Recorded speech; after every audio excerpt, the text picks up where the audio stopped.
We're joined by former senior advisor to President Trump in the White House, Stephen Miller. And Stephen, really appreciate you being with us today. Great to be here. Thank you. So we know that a federal judge has enjoined Biden's executive actions that, as you wrote here in Twitter, functionally abolished ICE and shielded tens of thousands of criminal aliens from deportation. America First Legal worked with Arizona, Ohio, and other states on this. Please tell us what's going on here. And it seems like at least an early stage win against Biden's lawlessness at the border. Yes, so a couple things.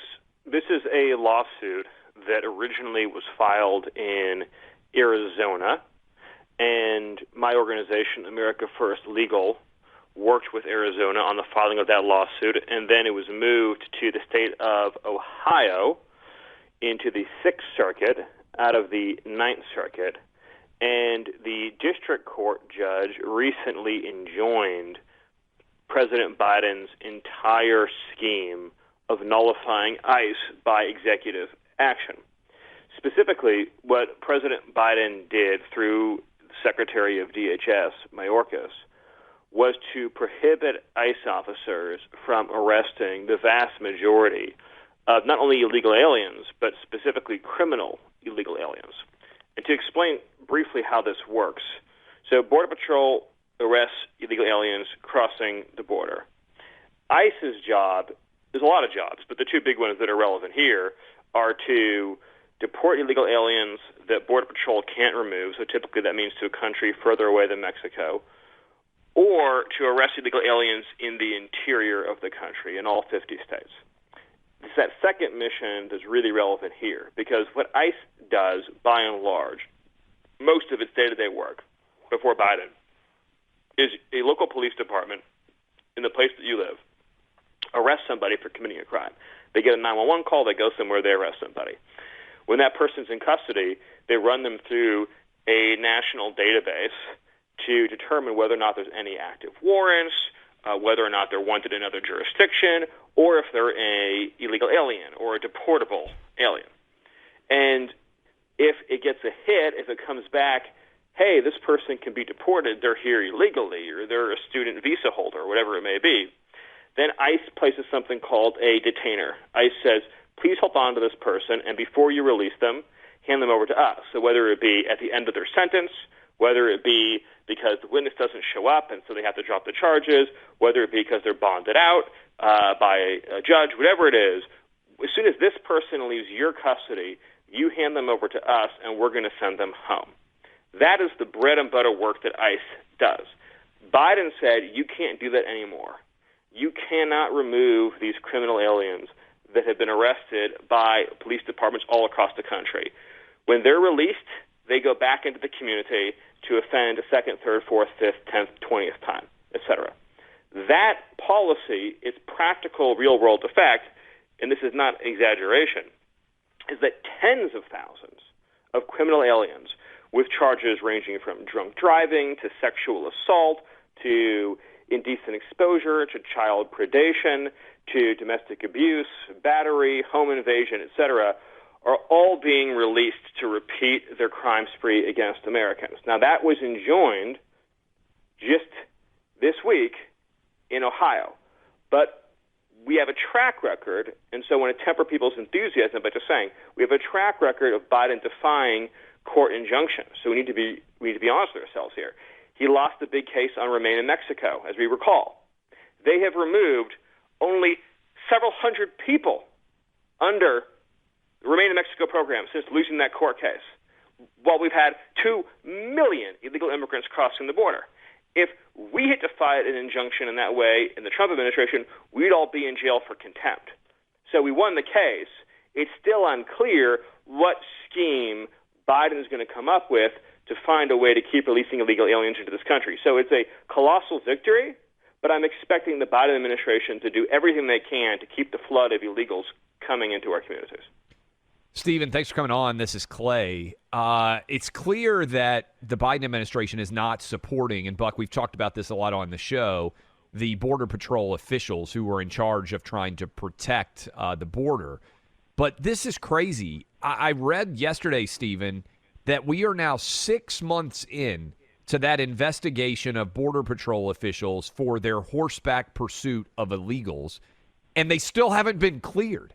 How wild is that to you, Stephen, that we could be, to your point on Biden doing everything he can to delegitimize our borders and lead to them basically becoming a civ? How wild is it that that investigation would still be ongoing of those photos? Remember that everybody tried to claim were evidence of the whipping of people who were running across illegally. How wild is it that investigation's still going? Well, it's egregious. It's sinful.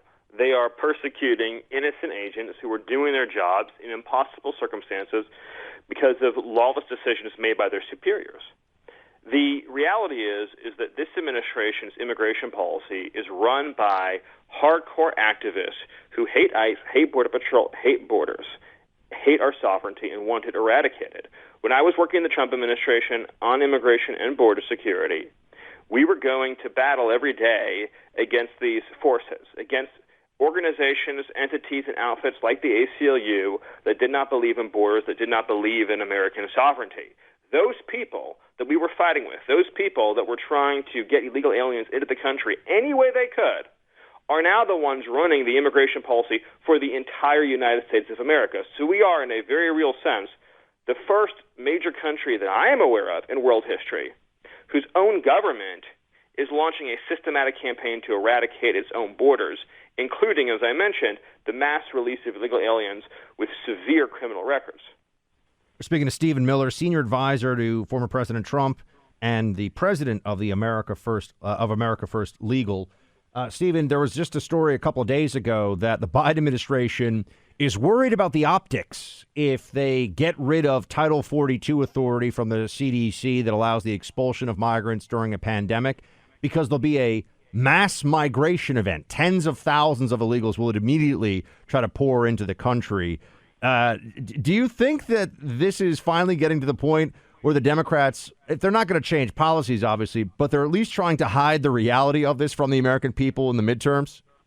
Well, they are trying to hide the reality. If our southern border was covered with even 1/10 the attention given to, for example, Ukraine, the public would be so up in arms about what's happening that the border would be closed the next day.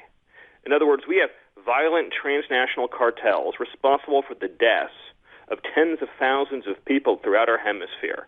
If you include drugs, which you must include, hundreds of thousands of people across our hemisphere. And there's total silence, a blackout in media coverage. What they're planning next on Title 42 will be, the only word I can think of is apocalyptic. The word disaster, catastrophe, calamity, crisis doesn't even come close to describing what's coming our way. We've already had the highest level of illegal immigration in recorded history with this tool under Biden, at least on paper, in place.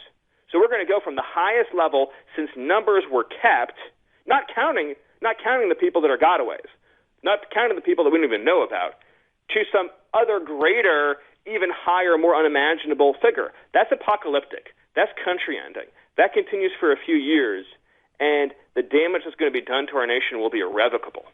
Stephen Miller, formerly advisor to President Trump, now the America First Legal. Stephen, appreciate the expertise, sir. Thanks so much for being with us. Thank you. We've got Elbridge Colby now with us, co-founder and principal of the Marathon Initiative, former Deputy Assistant Secretary of Defense for Strategy and Force Development, and author of The Strategy of Denial, American Defense in an Age of Great Power Conflict. Bridge, great to have you back. Great to be with you. What are you seeing right now in terms of the, from a purely military, we'll get into the Biden response, he's over in Europe and all that in a moment, Bridge, but from a military assessment, order of battle and how this is playing out perspective, how is this going from the Russian perspective? How is this going, the defense from the Ukrainian perspective, based on perceptions and troop losses and everything? Sure. I mean, I think, as you said, it's the biggest war in the European continent since the Second World War, and it has turned into something like a slugfest. I mean, I think a lot of us, including myself, have been surprised by how the Russians not only haven't done as well, it would at least seem at this point, although there's reason to be skepticism about some of the war reporting, but they haven't done as sort of well as we would have expected in the beginning. Part of that seems like probably because my guess is that it's from the top, from Putin. They try to sort of coup de grace, take out, decapitate Zelensky, and the state would fall apart. And they've been surprised, as we all have, I think, by the ferocity and the vigor of the Ukrainians fighting for hearth and home, fighting for their own country. And that has really led to, and now they're kind of devolved into a slugfest, which is sort of the traditional Russian way of war is artillery, clear the place out, and just win by mass and saturation. That's where we seem to be going. That said, the Russians, they seem to have been having difficulty. There may be more difficulties coming out. They have been making some progress, particularly in the south. So I think the jury's sort of still out, and we don't see the Russians relenting at this point. So definitely too early for a victory lap. Bridge, appreciate you coming on with us. I was reading NATO estimates of Russian casualties, particularly the dead. Their report is pretty wide-ranging in terms of its scope. They say between 7,000 and 15,000 Russian soldiers are dead, around 40,000 or so wounded. How accurate do you think these estimates might be, and what sort of numbers would have to occur for Russian forces due to losses to decide not to continue their advance? Well, I mean, I think it's a pretty big range. It strikes me as plausible. I mean, this is high-intensity warfare. I mean, these are extremely lethal munitions that are being employed. And we've seen the Russian forces, we've seen these reports of Russian general officers and senior field-grade officers get killed. So that it strikes me as in the right order of magnitude. I'd be surprised if it was substantially lower than 7,000. I mean, it's a real beating on both sides. There's a rule of thumb that maybe, if a combat unit loses a third of its strength, it starts to fall apart. I would be surprised to find the Russians just kind of give up and go home. It's possible. But, the Russians, it appears that they're bringing forces from other theaters even more. They had 190,000 or so, I believe, to start. So, if you're talking 50,000 total casualties, you're really running up against some significant numbers. So, but it doesn't look like they're giving up yet. They're kind of going to their sort of familiar territory of just trying to beat Ukraine's submission for probably a more partial victory than they had hoped for at the beginning. We're speaking of Elbridge Colby, co-founder and principal of the Marathon Initiative, former Deputy Assistant Secretary of Defense for Strategy. Bridge, what does, in your estimation, as somebody who has looked at the assessments analysis that we do at the Pentagon on a whole range of issues, what do you think Putin wants here? What is the end state that he thinks is achievable? Because it would be important for us to know this so that we could at least try diplomatically and through negotiation to get to that ceasefire and to the end of the conflict. But what do you think would be what Putin would finally stop the bullets and the bombs for? Well, I mean, I think that's the right way to think about it. It's probably variable. I mean, he probably was looking for something much bigger at the beginning and hoping that he could get it. And the key is that the battlefield's going to determine a lot of this. And my partner, brilliant strategist and former Trump State Department official, Wes Mitchell, had a piece in Foreign Affairs laying out what this might look like, a kind of what he calls a fortified Ukrainian neutrality, which I think is kind of what we want Putin to be forced to accept, which is probably a sort of a neutrality like Finland or Austria traditionally had, so not NATO membership. Is almost certainly going to be the case, but a very strong Ukrainian army, not demilitarization, which is probably what Putin wants. Because at this point, I bet the Russians are thinking, this is going to be our first bite at the apple, or at least they're hoping. It's very bloody. We didn't do as well as we wanted to. We want to get as much as we can. We're going to lick our wounds and come back at it again in a few years. Might be what they're thinking. And we don't want that to be an attractive option. We want Ukraine, I think Ukrainians, more importantly, want a strong, hardy, powerful army that Putin's not going to be able to roll over, or whoever Putin's successor is. So that's probably the trade space. And I think, we should, the Ukrainians want to fight, so we should encourage and supply them and make them capable of doing that. But also there's going to have to be a political solution, and we should not stand in the way in that. And we should help the Ukrainians along that path where we can. Bridge, we're 1 month in officially right now. How much longer does this go in your mind? If you were setting the range of how much longer the process, as we have seen it for the last month, is likely to continue, what to you makes sense? Well, I think there's a couple possibilities. I don't think the intensity of the first month can be sustained. I mean, we've seen reports that the Russians are running out of, key munitions very quickly, and they're even using potentially hypersonic munitions, maybe even because they don't have enough of the normal kind. So it's going to take time, even on, with Russian industry, to reconstitute, regenerate that. So what we could see is either, a ceasefire of some kind would be the ideal on favorable terms for the Ukrainians. An alternative, though, might be a kind of protracted conflict where, you might see a lull in the fighting for months or even a year, and then a resurgence, a more intensified version of what we've seen in eastern Ukraine. That would be a bad outcome, wouldn't be the worst outcome, but I think that's probably the space that we're looking at. Bridge, how do you assess the Biden administration response to this invasion? I mean, I feel like it's clear there was a failure in a sense that the invasion even happened. We didn't, outside forces, powers weren't able to prevent that. But since the invasion has started, what are they doing right? What are they doing wrong in this White House?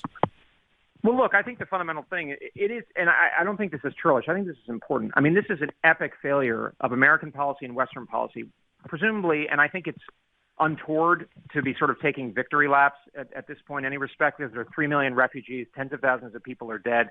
This was not the goal of American policy. It wasn't the goal of American policy under the last administration and not under this administration. This is a big failure. It's the largest war in Europe, and there's a very real chance of very serious escalation. We're not at the end of this path by a long stretch. Since the invasion, I think the administration does deserve credit in some areas. I mean, unlike some of my fellow Republicans, I do think we need to take seriously the fact that, or Democrats too, that Putin has a very large and sophisticated nuclear arsenal. It's larger and more sophisticated than ours. And the only thing standing between us and a Russian nuclear attack is Vladimir Putin's incentive structure. So the administration does deserve credit on that front. They have been, I think, behind the curve, again, before the invasion in supplying things like javelins and other really important military equipment. I'd say the lesson here is not sanctions. It's not allied unity. What's stopping the Russians is Ukrainians fighting. The title of my book, Strategy and Denial. This is the lesson, is if you want to stop aggression, you got to be able to fight for it. It's not sanctions. It's not condemnations by the G7. Putin would be rolling all the way to the western border if that's all he faced, but he's not. He's facing these tough Ukrainians fighting for their country. Not fighting, by the way, for the rules-based international order. They're fighting for their country. They're fighting for kind of popular nationalism. So great on them, and we should supply them. But, I do think the administration could do more, on supplying and moving quickly. But I also think they have been right not to push too far because, look, the Russians are not Saddam Hussein's Iraq. They're not the Taliban. I mean, these guys can really hurt us. So we've got to be careful to thread that needle, and achieve our goals and help the Ukrainians without precipitating, frankly, World War III. Elbridge Colby, The Strategy of Denial, American Defense in an Age of Great Power Conflict is his book. Highly recommend it to you. Bridge, great to have you, my friend. Thanks for joining. Great to be with you. We are joined now by Senator Marsha Blackburn, as I just tweeted. I think she's a woman, but I'm not a biologist. We just played that clip from the Senate hearing with Ketanji Brown Jackson. And Senator Blackburn, appreciate you joining us. I want to start with that question because I think it has gone viral to a degree that I have not seen a question in a Senate Judiciary Committee hearing go viral in a long time. I want to know, how did that question come to be? Were you nervous about asking it? Because it does feel like one of those questions that has a high risk, high reward to it. Did you expect to get the answer that you got? How did it come to be? Kind of take me into that process as you prepared for this hearing. Yeah, one of the things that I had discovered was that she had come out very vocally in support of progressive education. And as she termed it, the transformational power of progressive education. And since I'm concerned about parental rights, I've heard a lot about that from Tennesseans. I was focused on that and the curriculum that was taught at the school where she is on the board. So had researched that a little bit, found out they offered this class called Woke Kindergarten, which teaches 5-year-olds how to choose their gender. And of course, you have all of this going on where there is attention on allowing children to choose a gender at a very young age. You also have the restrictions on parents of how they want to rear and educate their children, whether it is from a conservative worldview or a liberal worldview. And school boards are beginning to take that authority. So I had asked her about that, didn't get a satisfactory answer. So I went to the U.S. versus Virginia decision that Justice Ginsburg had written, where she made the determination that male and female have enduring qualities, and those differences are enduring. Those distinctions are enduring. I couldn't get her to answer if she did or did not agree with Justice Ginsburg. So I looked at her and I said, well, define for me woman. And she said, I can't. I said, you mean it is so hotly contested and controversial you cannot define woman? She said, I'm not a biologist. So I proceeded on to what was my third point in this, which was talking about the NCAA swimming competition and Leah Thomas and the way a biological male was competing with biological females and how that disadvantages our young women, how it says to them, your voices don't matter, how it says to them, you are second-class citizens. And it was the right point to make. But, Clay, I got to tell you, I was stunned. I thought she would agree with Ginsburg. And then we could move on and say, well, there are defined and enduring differences between male and female. But she didn't go there.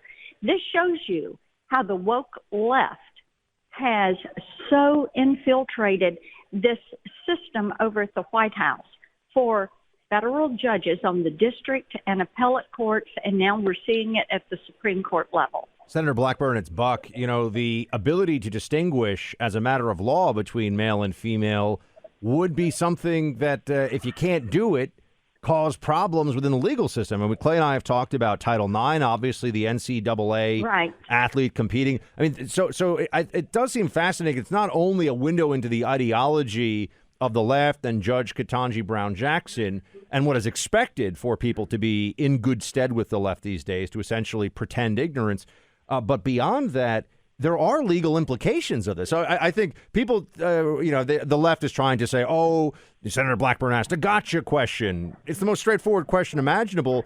And there also are legal implications for the distinguishing of men and women when it comes to Title IX, federal contracts, the Violence Against Women's Act, something that Joe Biden pushed for many, many years. It feels like there's more to it than even just their lack of willingness to define it. Exactly right. And Title IX dealing with the NCAA, look at the mess that the leadership at the NCAA has made of men and women's sports. Now, a federal judge is going to have to be able to accept the definition of male and female if they are going to rule in Title IX cases or Title VII cases, or if they're going to make a determination on the implementation of the Violence Against Women's Act. So, yes, indeed, it is an incredibly relevant point to make. I mean, and whether you're talking about critical race theory, parents' rights, education in the schools, what our Department of Education is focused on, what is happening with Title IX, with women's sports, all of that depends on accepting the definition of this is female and this is male. Senator Blackburn, you weren't in the 2018 Brett Kavanaugh hearings, but it did go a long way, I think, towards guaranteeing that you were there for 2022. I don't know if you've seen this editorial yet, but I just wanted to share it with you. I know you followed the Brett Kavanaugh hearings very closely. The Washington Post put out an editorial, and Buck and I are going to talk about this a little bit later in the show. This is the editorial board, Senator Blackburn. This is not one person. They said Republicans boast they have not pulled a Kavanaugh. In fact, they've treated Jackson worse. That is from the Washington Post. There was another piece that said that Judge Jackson had been treated worse than Jackie Robinson had been treated. That was from USA Today. I read both of those, and it made my head almost want to explode. What's your reaction to the treatment that Judge Jackson got and the way that people are responding to that compared to what you saw of Kavanaugh? What we know is that the leftist press is in bed with the Democrat Party and the White House in order to protect this nominee. Judge Jackson was treated with respect by each side of the dais. We were called out when we asked a tough question, whether it was about her sentencing practices, whether it was about her work as a private attorney or a federal defender. We asked those questions to get answers because I have had a lot of Tennesseans contact me and say, I want to know this, that, or some other something. And we are seeking to get those answers because this is a lifetime appointment. It is the only time the American people have an opportunity to get to know this nominee, to see if they want their elected representatives to support the confirmation of this nominee. This is their one shot. So asking these questions are important. I asked her about her judicial philosophy and about court packing because when she was up for the appellate court, I had asked her about her judicial philosophy and court packing, and she never gave me a response. So I revisited those issues with her. What we have is a nominee that they don't want you to ask any questions because she is from the progressive wing of the Democrat Party, and she is firmly embedded in that wing of the party. And because of that, they don't want you to bring up these issues that if she answered you, it would be an answer that is outside of the mainstream of American thought. Senator Blackburn, do you think, this last question for you, and we appreciate your time, do you think any Republicans are going to vote for Judge Jackson's nomination to the Supreme Court? I think it would be very difficult for people to vote for this nomination. Senator Marsha Blackburn of Tennessee, thanks so much for being with us. Appreciate it. And thanks for thanks for the viral question, too. We appreciate that. That was fantastic. Yeah. Our friend Joe Borelli, city councilman from the great Staten Island, is with us now. Mr. Borelli, always a pleasure. Great, guys. Thanks for having me. I appreciate it. So first, would you just tell us, the mayor is announcing today this new rule. What has been the problem for Kyrie Irving of the Brooklyn Nets playing up to this point? What has the policy been, and how is it going to change? Right. So the reason we're here even discussing this is because New York City is one of the few places on earth that still has sector vaccine mandates for all employees, not just, say, city workers or healthcare workers, or something that might arguably make sense on some level. The city of New York placed vaccine mandates on all private employers, including the Brooklyn Nets, including the New York Knicks, Mets, and the Yankees, and everything. That put people like Irving at a competitive disadvantage because he couldn't actually play in the Barclays Center against other teams, whereas they could have unvaccinated players who could play without any sort of problem whatsoever. Obviously, this made no sense. I'm glad the mayor withdrew this mandate because it was silly from the get-go. But as you correctly pointed out, the right answer is to eliminate the mandate overall, or never have put it on in the first place. Yeah, Joe, I appreciate you coming on. This is Clay, and obviously I come from a sports background, so the absurdity of this, by the way, Kyrie Irving could go watch Duke and Virginia Tech play at the Barclays Center. He could go watch the Knicks and the Nets play. He could sit on the front row as a fan, have a beer, not wear a mask, hang out, but he wasn't able to play in the games. It made no sense. It needed to be rectified. But as you rightly point out, there are a lot of firemen, there are a lot of police officers out there, many of whom are listening to us right now in the New York City area, who are saying, wait a minute, why should the Mets, the Yankees, and star basketball players get a different vaccine mandate requirement than the rest of the public? Is this this difference in treatment, in your opinion, Joe, going to continue to fester and grow as many people say, why should the rich and famous have a different standard applied to them than the regular working guy and girl out there? Clay, I have spoken to progressive colleagues of mine who have been COVID crazy from the get-go, and this is actually the straw that broke the camel's back, where they can't understand why we have two classes of people. Like you pointed out, we fired 1,400 people, our teachers, our firefighters, our EMTs, the guy who cuts the grass in the parks, for goodness sakes, and we're allowing this system to exist where fancy people don't have to do it. What about the ushers in the same arena? What Great about point. the ticket punchers? What about the hot dog vendors? What about all the regular people that rely on their job in the Barclays Center who aren't fortunate enough to be NBA players? I mean, this is really a system of discrimination between people based on their income and their elitism and their status. It's unfair. The mayor should just cut it and eliminate it for all people and rehire our employees immediately and even maybe give them some back pay. We're speaking to our friend Joe Borelli, city councilman from Staten Island here in NYC. And Joe, you know, you as somebody who works in and knows New York politics like the back of your hand, I mean, you get to see, you know, the inside of the Politburo, shall we say. I mean, you're familiar with the feelings, the sentiments of some very far left legislators, elected officials, et cetera, in New York and in the tri-state area.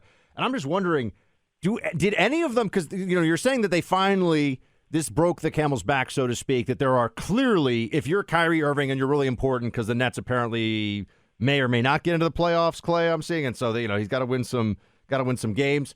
If you're really important, you make a lot of money, you have a different set of rules. Fine.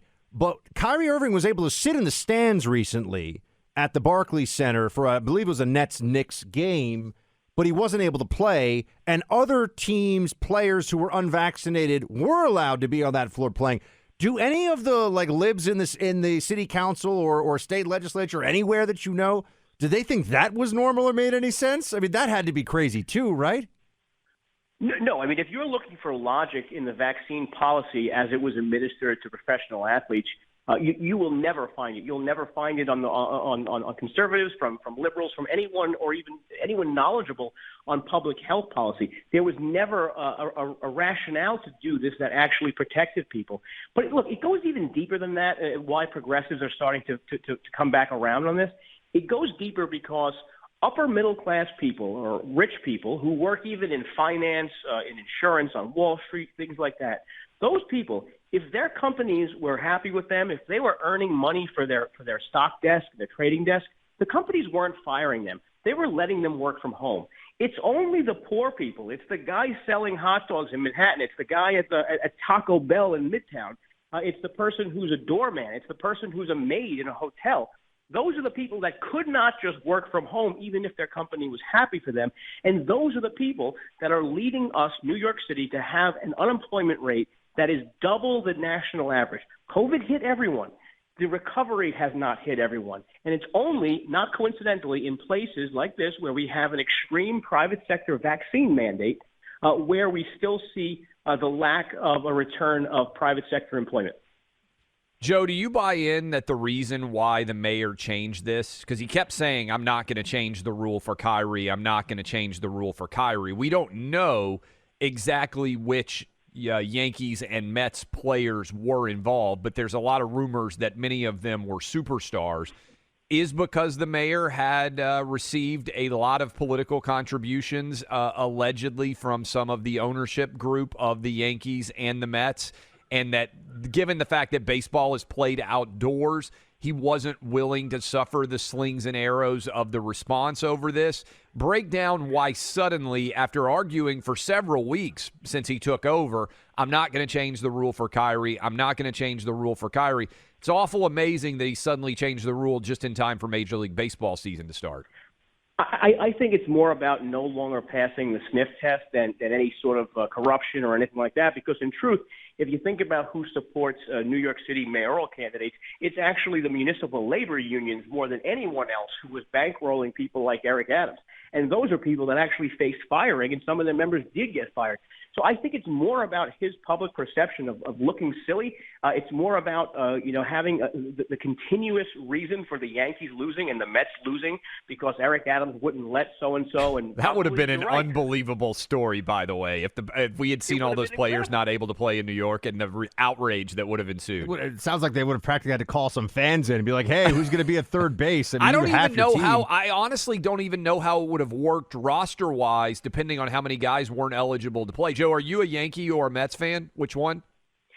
I thought you were going to ask me to play third base. My God, no, I'm a Yankee fan. But look, I'm more of a Ranger fan than anything else. And some of the leagues were able to adapt, as you pointed out. But I think when you're talking about a depth chart, that would have included some major big money players. Yeah. Nobody wanted to bear the embarrassment of being the reason why the Mets happen to stink this year or the Yankees happen to stink this year. Wait, by the way, Joe, we're speaking to Joe Borelli of the New York City Council. So is there already discussion about getting rid of the, it's hard to keep up. I live here and I've been subjected to it. Clay gets to live in freedom and happiness in Tennessee. I have to deal with the madness in New York, as you do. Are they going to get rid of the lingering private sector vaccine mandate rules? Like, where does that stand? Well, as soon as I get off the phone with you, I'm going to leave my office in City Hall, go across the rotunda to the council chamber, and give a speech and ask for support from council members who've told me privately, and I'll call them out if they don't speak publicly, but have told me privately that enough is enough. This is over. The pandemic is over. It has passed us. We should be. And way, New York shouldn't be celebrating any of its mandates because when you look at the data from this city and this state compared to other places, we actually were not a leader on COVID. We did worse than most places who had minimal and in some cases extremely minimal mandates in place. So we shouldn't be really celebrating our success. We should be celebrating the fact that we're over it, and we'll see how it goes. We'll see what they say. Joe, I want to ask you about the 1,400 people you said who lost their jobs, who were for refusing to get this COVID shot.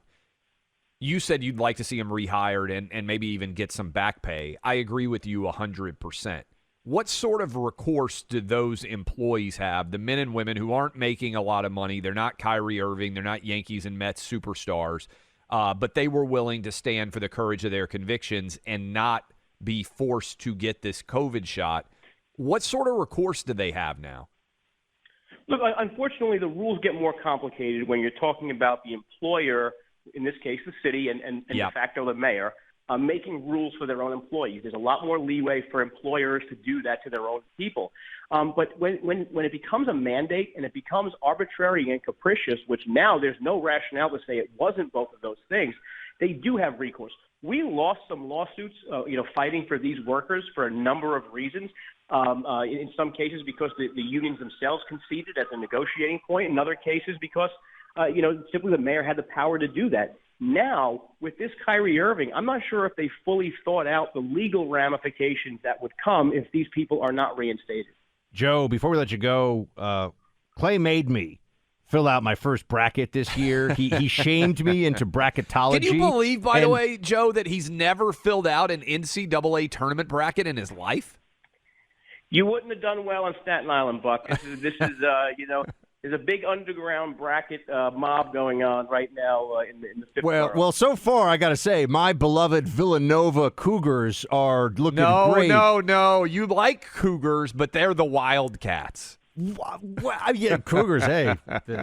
Those are nice, too. Wrong Cats, Joe. I mean, I don't think that was a Freudian slip, by the way. I love the Wildcats, the Villanova Wildcats. Joe, who do you have to win the whole thing?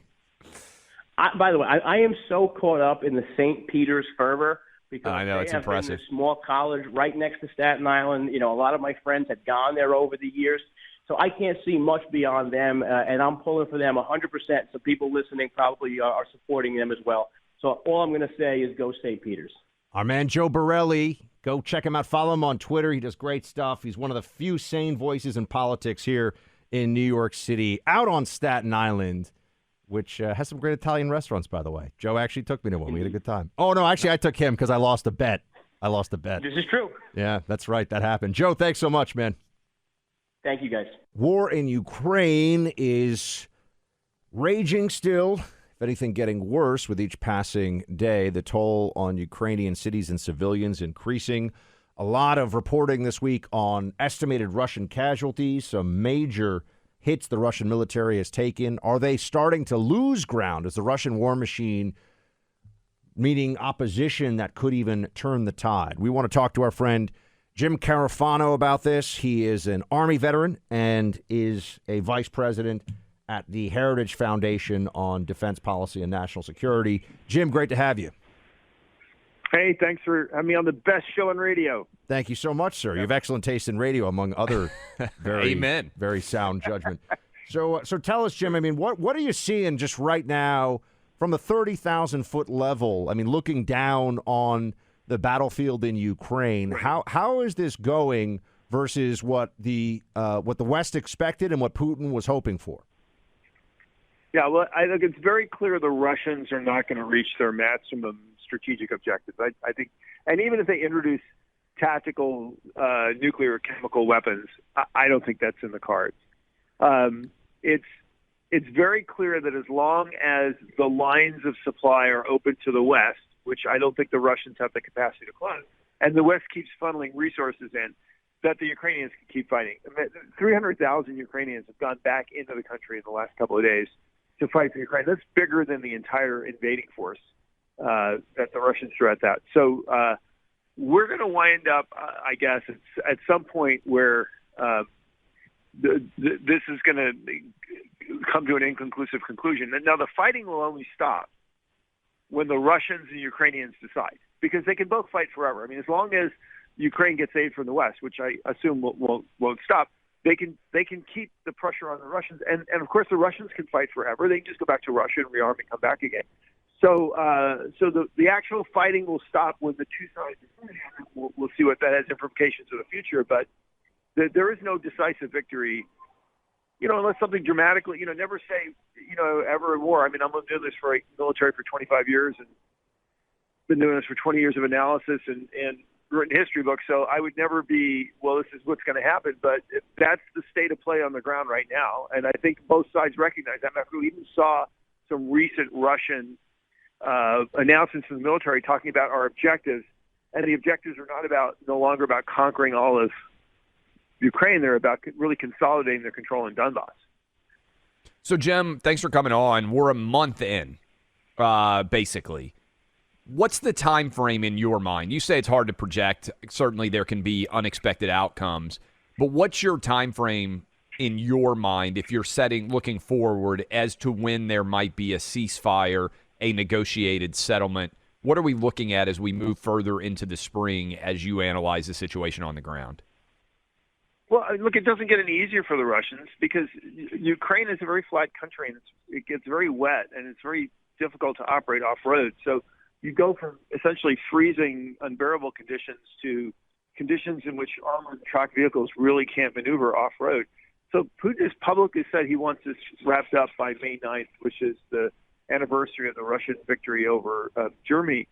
But I don't see how things get dramatically better for Putin between now and May 9th. But we also ought to point out the one thing the Russians are good at is killing innocent civilians and destroying their lives and livelihoods and flattening their communities. At least a quarter of the Ukrainian population has already been displaced. That number can only grow over time.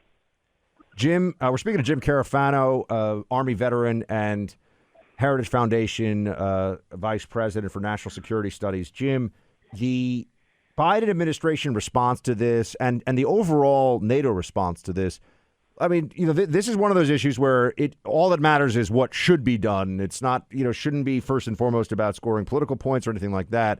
What are they doing right? What are they doing wrong? What should change? Well, the number one thing that they're doing right is they're continuing to supply the Ukrainians. And as long as they do that with intelligence support and military aid, water and food and medical supplies, and they're taking care of refugees, as long as they do that, that's the most important thing, and that's keeping Ukrainians in the fight. The question is where do we go from here? And there's two questions, which is what happens to Ukraine? And look, wherever that winds up in the end, if Ukraine does not have a demonstrable capability to defend itself in the future and ward off the Russians, whether that's part of an alliance or whatever, then this is just a war before the next war. But then the other question is for NATO.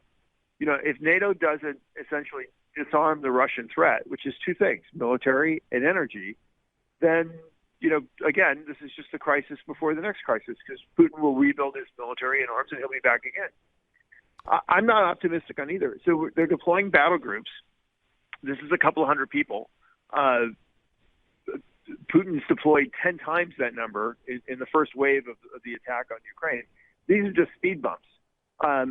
If we're gonna delegitimize a future military threat from Putin, then we have to have enough capability forward deployed at NATO. So it's not just like if you come across this line and kill somebody, we will be at war with you. It's like everybody that crosses that line, we will kill them.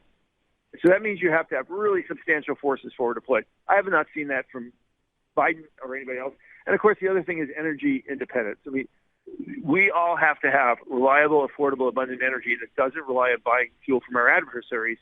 And I haven't seen that either. Matter of fact, Biden doubled down on renewables. And anybody that knows anything about renewables knows, one, it's actually not going to do anything for the climate. It's just not.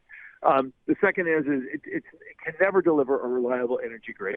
The third is you have to dramatically subsidize these things to get power down at a responsible level. So they're bad from an economic standpoint, they're bad from an environmental standpoint, and they're never going to deliver energy independence. So when somebody says, my answer is we're going to double down on renewables, that just tells me that you're not serious. Jim, one of the big topics, obviously, is the negotiations that are going on right now and what those might look like. Simultaneously, while those negotiations are going on, there are still reports that Russia is trying to execute Zelensky. I don't remember, in my experience, you may be able to contemplate it, when you have been ostensibly negotiating with a government led by a man that you are publicly trying to assassinate. Can you think of any comparable situation there? And do you believe the Russian attempt to kill Zelensky is still ongoing and as robust as it was reported to be early in the days of this invasion? I mean, wouldn't be surprised if they were still trying to assassinate him, because this is just part of the Russian playbook, and they routinely do these things because that's part of their playbook. Look, the reality is there is no trusted deal with Putin. Putin only respects force. So he will pay attention to what people do, not what they say. The problem with, particularly with the Biden approach to foreign policy is he wants people to listen to what he says so he can do as little as possible. So until we start dealing with Putin in a way that he respects and understands, which is recognizing that there's force there to prevent him from doing something, no matter what he agrees to, no matter what kind of deals he makes, it's just a prelude before he stabs you in the back. And Jim, where do you see this going? I mean, are both sides, as you say, if Ukraine and the forces fighting against Russia there continue to be supplied, and it looks like that is going to happen. There seems to be, if anything, an increase in the desire in the West to supply the Ukrainians now that we see they're willing to fight. I think people saw the situation in Afghanistan, which was a debacle for the Biden administration in many ways, but also the unwillingness of the Afghan army to fight against the Taliban, and maybe had a moment of, oh gosh, what's going to happen here in Ukraine? Now that we've seen the Ukrainians will fight and are fighting and standing up to Russia as much as they can, they are getting equipped, they're getting the arms that we're sending them, they're using them to serious effect. Where do you see this going? I mean, does it turn into a negotiated settlement in 30 days, 60 days? Is part of Ukraine in Russia's hands at the end of this? How does this end? Well, like I said, today, based on what we know right now, this is going to end in a frozen conflict. The actual fighting will subside when both sides think it's to their advantage to do that. The deal that they cut, it depends. If it's just a deal that has all kinds of nonsense guarantees in it and process and stuff, then what Putin will do, he'll go back, he'll rearm and rebuild, and he'll come back when he's ready again, and he'll take another bite at the apple, and we'll have another war.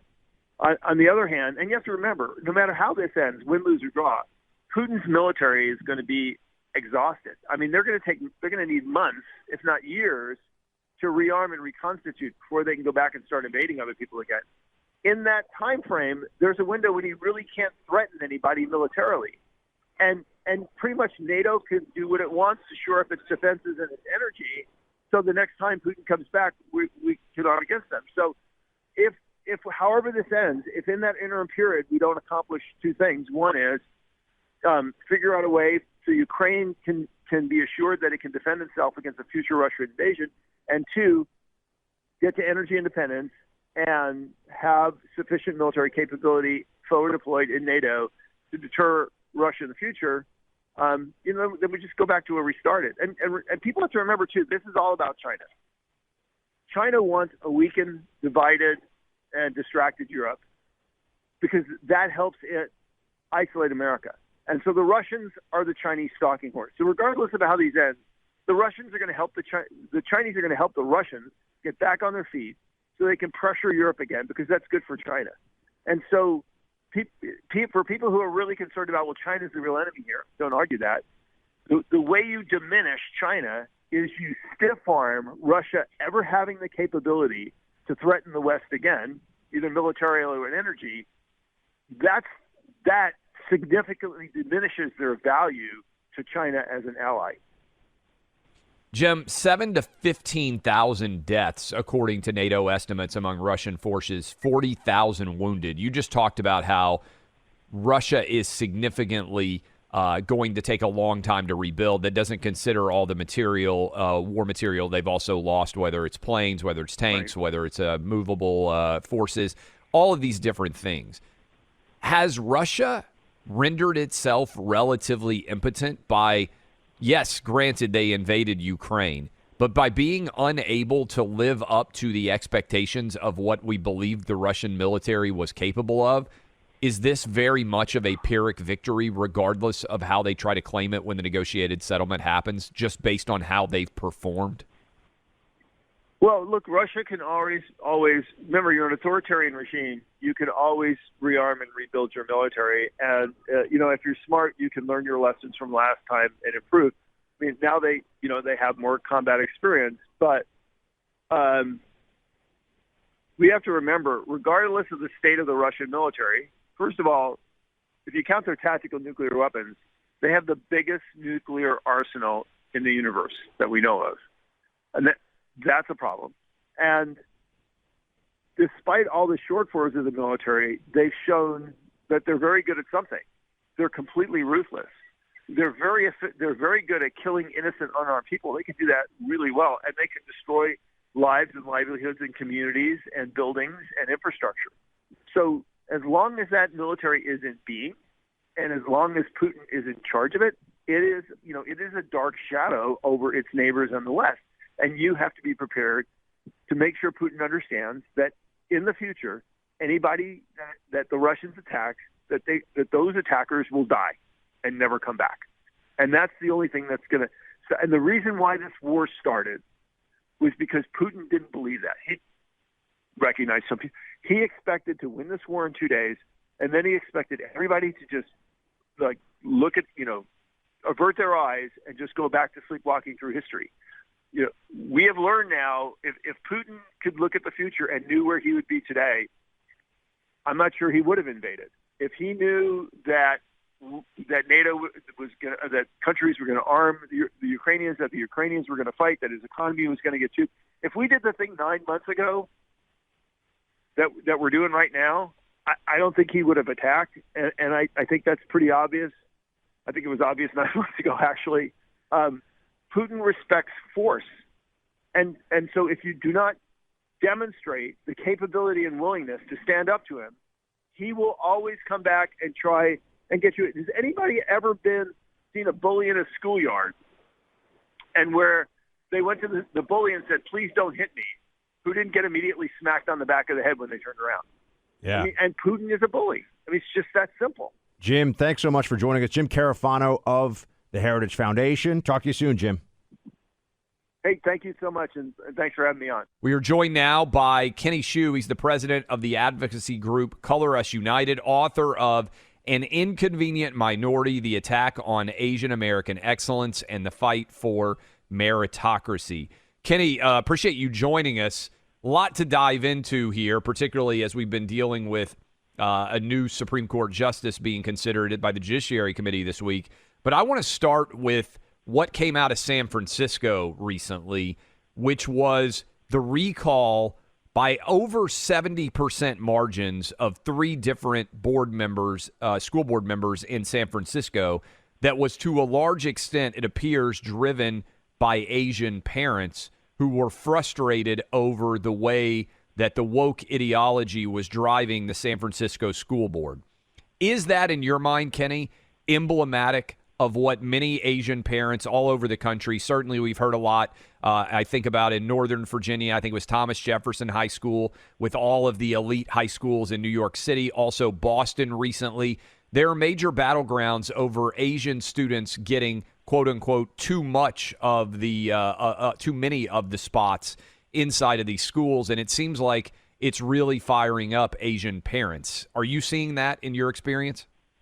That is how I see it. I've interviewed several of the people who actually led that recall and won. This is the highest turnout of Chinese Americans ever in San Francisco for a mid-year recall, board recall election. Why is that? What do you mean? What do they mean that they've gone woke? Well, what happened was there's this prestigious high school in San Francisco called Lowell High School that admits on the basis of merit, grades, test scores, that kind of thing. They even have some diversity mixed in. They decided to change that to a lottery admission system, curbing the percentage of Asians by over half. And so for many of these Chinese parents, that represents their best opportunity to work hard and get the merits to get the reward for their hard work. That's meritocracy. That's what we believe in as a country, or what we should believe in. But this ideology that's now obsessed with diversity, obsessed with equity and everything, is now actually limiting opportunities for those who work hard and achieve. Hey, Kenny, it's so Buck. That's what's happening. Kenny, it's Buck. I just want to know, we have a similar situation that plays out almost every year, it feels like, here in New York City, which is my hometown, there's a number of schools. Stuyvesant is the best known, Stuyvesant, Bronx Science, Brooklyn Tech, where it's just pure test score. You take a test, these are public schools, and the highest test scores go to one school, and then the next tranche, and then the next tranche. I almost went to one of those public schools, almost went to Stuyvesant, and it always comes up in these social justice fights as it's not fair. And they say it's not fair because about 70% plus of Stuyvesant High School in New York is Asian American. And right. I want to know, how does the left try to justify it's not fair that Asian Americans, including a lot of first-generation immigrants in a place like New York City, I'm sure there's similar things playing out in San Francisco, achieve, but there are too many of them achieving, so we have to discriminate against them to make things more fair. Like, how does the left square that circle?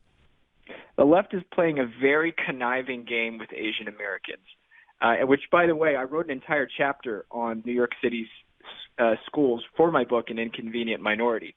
But they're playing a very conniving game because they are subtly saying that all of the hard work that the Asians put into studying for the test — by the way, Asians study twice as many hours as the average American. They believe in education as an opportunity. They work really hard. They're subtly saying that that is a form of privilege. They're subtly saying that the reason why they are overrepresented is because they're a privileged group. And they're not a privileged group. The reason why they are able to achieve is because they study their butts off for these tests and they work really hard in school. And that should be celebrated in this country, but instead the left denigrates it because it's overrepresented. Amen, Kenny. And I think it's worth mentioning here, merit-based testing, the SAT and the ACT, the rise of these college admissions tests was because Ivy League schools were discriminating against Jewish students, and the idea was we need a meritocracy so everyone can be considered equally. And now you are hearing many of these elite institutions are deciding, and certainly the Supreme Court has been examining this as this has worked its way through the circuit courts. It appears the Ivy League schools are now discriminating against Asian people because there are too many highly qualified Asian students, not just the public schools, although that's been a big topic of discussion as well. It's that now because Asians are doing so well on the standardized test, they are talking about doing away with them, which, to your point, Kenny, flies directly in the face of the meritocracy argument because the diversity and inclusion standards are not a perfect representation of the American populace. Asians are overrepresented. We have to do away with testing. This is crazy. Right. And I'm about to say a very important truth that I need your listeners to listen real closely.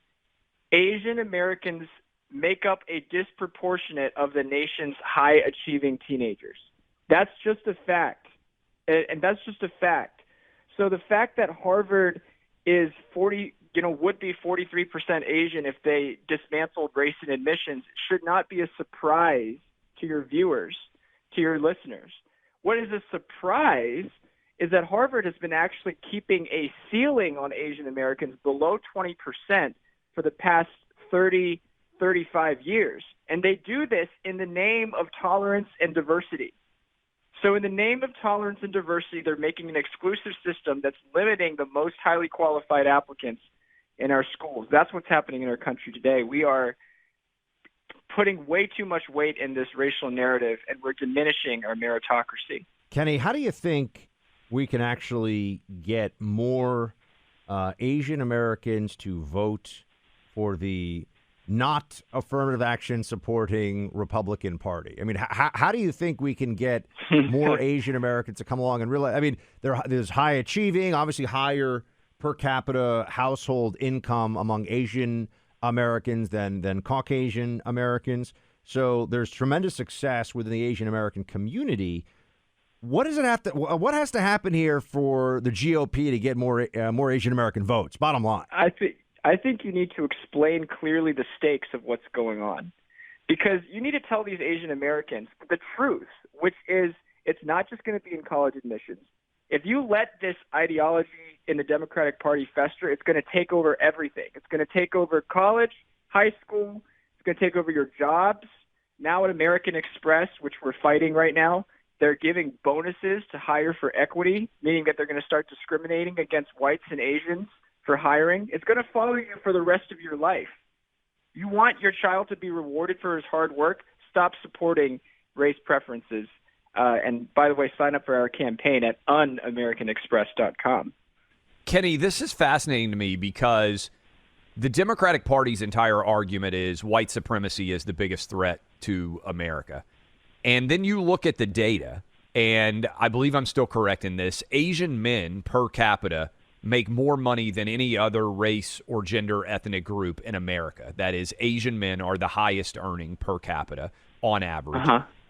You've got, as we just talked about, these individual stories of excellence from Asian people who by and large are not test scoring high as high earning necessarily, right? Families, these are a lot of first generation immigrant families, as you said, that are working super hard in schooling and testing. What we're now seeing, and I want to hear, what the Asian response when you have conversations with people about this is, we're now hearing, there may be white supremacy, but the Asian community is not a minority community. They are white adjacent because the Asian community is having too much success. And even the concept of white adjacent is so ridiculous because really the Asian American experience in this country right now does offer the what is it, I believe, the ultimate story that America tells, which is you can be rewarded the harder you work, no matter what your race or ethnic group background is.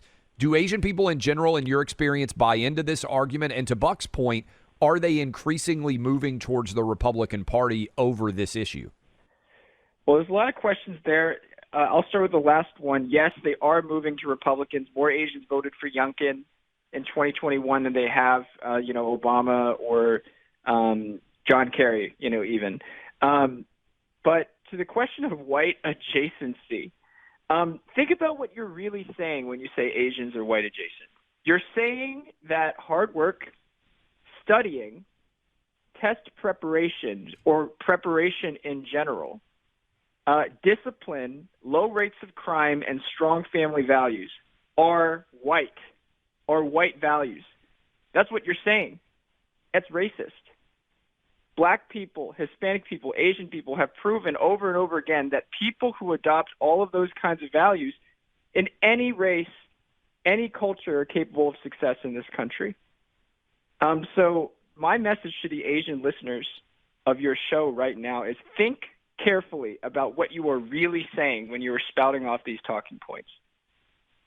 It's fascinating how the treatment here is, because it definitely destroys the argument of a white supremacist country to have Asian people dominating in all of these meritocratic universes, right? I mean, it's amazing. This is why the Asian Americans are the inconvenient minority. This is why they're the inconvenient minority, because how could a white supremacist country let a truly white supremacist country, as in governed by whites who want whites to advance at the expense of others, why would they let this group of Asians beat them in college attainment and average salaries? Asian men have the highest salaries. No, that's not the kind of country that this country is, and we have to debunk this notion right away, and Asian Americans do. Kenny, thanks so much. Fantastic stuff. We appreciate it.